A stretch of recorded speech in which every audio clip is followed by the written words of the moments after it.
Most people in liberal democracies think politics is what happens every 4 years at the ballot box, or when some angry young men burn tires in the street.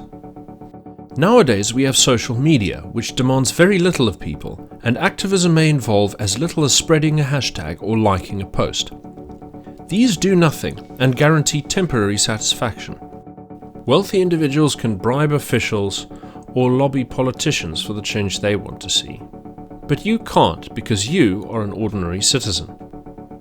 The model I will outline will require no superhuman skills or effort, but can make a significant difference. Anyone can ignore a hashtag. Politicians who are assured of a majority can ignore voters. They can even ignore protests unless they are large and turn violent, but even then they can feel justified in using force and refusing to engage. To achieve real change requires actions which may appear trivial, but if used correctly are consistently effective and have driven the bulk of political change for the past century. It begins with the most trivial actions. Even calling a policeman or applying for a certification is a political act. If an authority does not deliver on their duties and refuse to function as promised, they must be bent into shape. Before you begin, make sure that you have followed the correct procedure to address your problem as an individual citizen. Once you have exhausted all direct appeals to conventional channels, you may begin with political activism.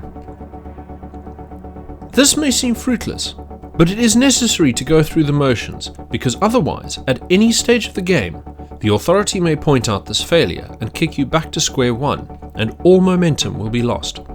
The first course of action is to identify the decision maker, the person in charge of effecting the change you want to see, in the organization responsible. Second is to identify a means of contacting them. This is as simple as using Google. Third, one must establish contact with the people who are concerned about the issue at hand and make them aware of the issues, how it affects them, and the values they care about. Petitions are the most effective means. But why? Because petitions acquire a list of contacts who can be called on to act. This is especially valuable if the contacts are acquired face to face. Also, petitions demonstrate evidence of broad appeal and establish legitimacy for your complaint. Fourth, this group of people must then contact the key decision maker through as many media as possible, making it clear that they are concerned and demand action.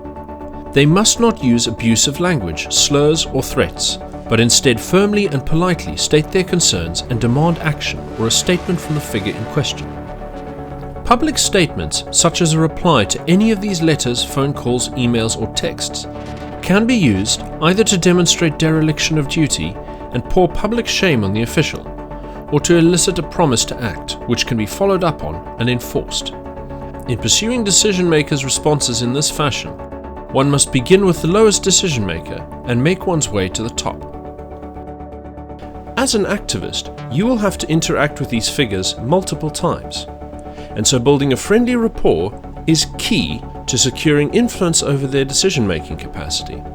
However, do not be afraid of being firm, and always make it clear that you are determined to get what you want. Furthermore, these contacts can be expanded to include people within the affected area, who can be called on to perform a demonstration. Protests are a form of theatre and are used to elicit emotions from their audience just as any drama is. A crowd appearing in person en masse at the offices of the key decision maker to demand a response will be heard so long as the crowd is proportionate to the status of the decision maker. The president can ignore 20 people, but the local police station can't. The press may be contacted at any stage of this protest, and it is especially advantageous to do so in advance of a demonstration.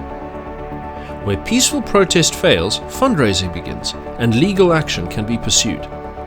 Appealing to organizations who will throw their voices behind the movement helps at every stage of the process, and the better known they are, the bigger the impact. But their help comes in especially handy when legal issues arise, and they may be able to locate idealistic lawyers willing to work pro bono or to raise funds for one who isn't. In states where the law is unfair, civil disobedience can be employed. But even in these circumstances, pursuing legal actions through the proper channels will establish far more legitimacy than pitchforks can raise or money can buy. So long as the state exists where laws matter even a little, and decisions are there to be made by authorities, there is room for politics, and democracy is always the least part of any political system.